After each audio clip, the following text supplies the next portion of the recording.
5 4 3 2 1 go ရုပ်ပုံတစ်ခုပေါင်းစပ်လိုက်တဲ့အခါမှာတတိယမြောက်အဓိပ္ပာယ်တစ်ခုပေါ်လာတာကို Kuleshov effect လို့ခေါ်ပါတယ် Kuleshov effect ဆိုတာကိုရုရှားလူမျိုး film maker တယောက်ဖြစ်တဲ့ Lev Kuleshov က1910 1920ခုနှစ်မှာစတင်တွေ့ရှိပြီးတော့အသုံးပြုခဲ့တာဖြစ်ပါတယ်ဆိုတော့ Kuleshov effect ဘယ်လိုလုပ်သလဲကျွန်တော်တစ်ချက်ပြပါမယ်ဆိုတော့ Kuleshov effect ဘယ်လိုလုပ်သလဲကျွန်တော်တို့တစ်ချက်ကြည့်ကြည့်အောင်ပါဒီမှာဆိုရင်ပထမရုပ်ကတ်မှာကျွန်တော်ယောက်ျားလေးတစ်ယောက်ထည့်ထားတယ်ဆိုတော့ဒုတိယကတ်မှာဒါမျိုးလေးကျွန်တော်တစ်ချက်ထည့်ကြည့်လိုက်တယ်ထည့်ကြည့်လိုက်တော့ပထမရုပ်ကတ်မှာယောက်ျားတစ်ယောက်စဉ်းစားနေတယ်ဟုတ်တယ်နော်ဒုတိယကတ်မှာ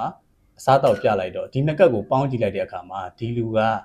တခုခုစားကျင်တောက်ကျင်နေတယ်ဒါမှမဟုတ်ဒီအရာတွေကိုသူစားကျင်နေတယ်ဒါမှမဟုတ်ဗိုက်စာနေတယ်ဆိုတော့တတိယမြောက်အဓိပ္ပာယ်တစ်ခုပေါ်လာတယ်ဟုတ်တယ်နော်โอเคဆိုတော့နောက်တစ်မျိုးကြတော့coffin လေးတစ်ခုထားလိုက်မယ် coffin လေးတစ်ခုထားလိုက်တော့ပထမဒီရုပ်ကတ်နဲ့ပဲကျွန်တော်တွဲလိုက်တယ်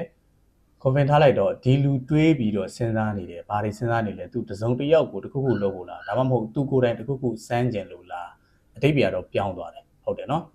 โอเคဆိုတော့နောက်တစ်ခုကတော့ဒီရုပ်ကတ်ပထမရုပ်ကတ်ကဒီလူစဉ်းစားနေတယ်ပြီးသွားပြီဒုတိယရုပ်ကတ်မှာဒါမျိုးပြလိုက်တယ်ဆိုရင်ဒီလူကစဉ်းစားနေတယ်ဒီလိုမျိုးသမီးတယောက်ပေါ့နော်ဒီ moral တယောက်ကိုဒီလိုမျိုးသူ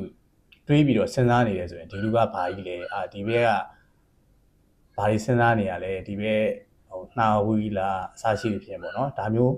တတိယမြောက် meaning ဆိုတာထပ်ထွက်လာတယ်အဲ့ဒါကို Kuleshov effect လို့ခေါ်ပါတယ်အကယ်၍ကိုက film making ကိုစိတ်ဝင်စားတဲ့သူတယောက် video editing ကိုစိတ်ဝင်စားတဲ့သူတယောက်ဆိုရင်ဒီ Kuleshov effect ကိုသိပြီးတဲ့နောက်မှာပို့ပြီးတော့သုံးစရာပိုရှိလာမယ်လို့ကျွန်တော်တော့ထင်တယ်ပေါ့နော်